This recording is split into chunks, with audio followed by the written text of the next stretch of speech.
అదే RTV app వార్తల్ని క్షణాల్లో చదివే అవకాశం ఉంటుంది. ఒక న్యూస్ పేపర్, ఒక టెలివిజన్ ఛానల్ మీ చేతుల్లో ఎప్పుడూ ఉంటాయి. మన లోపల ఎటువంటి ఆలోచన ఉంటుందో అటువంటి ఆలోచన ఉంటుంది. అమ్మ అంటే ఎటువంటిది? సహజంగా ఇంకా రెండు పదార్థాలు ఉంటాయి కదా, అమ్మ నాన్న. చిన్నపిల్లలకు అనుభవం, నీకు చిన్నప్పుడు మర్చిపోయిన ఇప్పుడు యాడ్ చేసుకుని వాళ్ళు ఏమన్నా అమ్మ నాన్న. అమ్మ అప్పుడప్పుడు కోపం వస్తే కొడుతుంది, చెప్పని కొడితే వీడు నవ్వుతుంది. అమ్మ కొడితే వీరికి దెబ్బ తాకదు, నవ్వుతాడు. అమ్మేమనుకుంటుంది అంటే పాపం వాడికి అంత దెబ్బ కొట్టినా కదా అని కొంగంత ముఖాన్ని పెట్టుకొని మెల్లగా చూడకుండా కళ్ళు చూసుకుంటుంది. అవునా కదా అమ్మ? మరి దెబ్బ తాకనే తాకాలి. ఇక నాన్న ఒక పదార్థం ఉంది కదా, ఆ పదార్థం చిన్నగానే దాటిస్తుంది చెంపకు, కానీ ఇంత ఒప్పుతుంది. అవును కదా?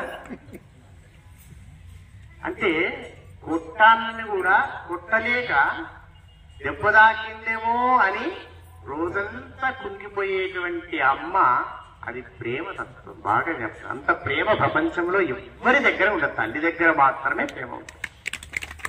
అటువంటి ప్రేమ రస హృదయ, అటువంటి ప్రేమ ఉన్నటువంటి అమ్మ మహాకాళిగా ఎప్పుడైతే, చెప్పండి ఒక్కసారి,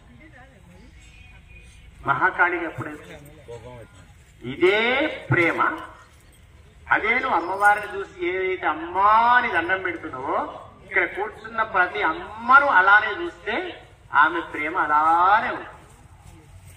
నీ చూపులో మార్పు వచ్చిందా, ఆమె చూపులో మార్పు వస్తుంది. నీవేమో చూపుతో బతికిపోతావు, చూపు చూసినా నువ్వనుకుంటావు, చూపు లేకుండా చేసే శక్తి ఆమె దగ్గర ఉంది. బాగా జ్ఞాపకం. అప్పుడు మహాకాళి అవుతుంది.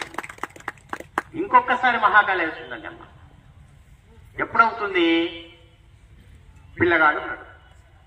సహజంగా పిల్లలకు అలవాటు, తల్లి దగ్గర ఎక్కువ మాట్లాడుతుంటారు, తండ్రి దగ్గర నువ్వు పూరీలు ఒప్పిస్తారని మాట్లాడారు. పిల్లలు పోయి మాట్లాడుతుంటారు. మాట్లాడి అమ్మ నువ్వు ఇట్లా అట్లా అట్లా, మీ నాయన ఇట్లా, మీ అమ్మ ఇట్లా, ఎన్నెన్నా సపోర్ట్ చేయదు.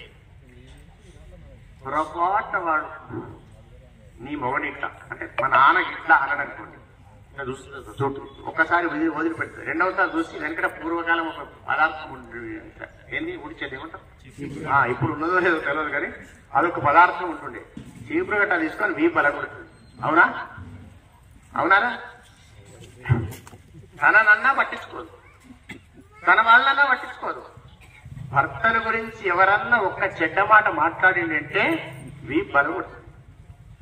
కాబట్టి సమస్త ప్రపంచానికి ఆధారభూతమైనటువంటి పరమాత్మ పదార్థం గురించి ఎవరన్నా చెడ్డగా మాట్లాడితే అప్పుడు ప్రేమ వర్షం గురించి అమ్మ కోపవర్షాన్ని వృషిస్తుంది. అప్పుడు మహాకాళి అవుతుంది. కాబట్టి సృష్టికి వ్యతిరేకంగా ఎవరు ప్రవర్తించినా, సృష్టికర్తకు ఎవరు వ్యతిరేకంగా ప్రవర్తించినా, ప్రేమరూపకంగా ఎవరు ఉండకున్నా, ఎవరైతే కామక్రోధ లోభమోహాలతో పడి, కామం అనగానే ఏదో స్త్రీ పురుషుల వ్యవహారం అనుకోకండి. కామం అంటే ఏదో కోరిక, ఒక లడ్డు కావాలని కోరిక.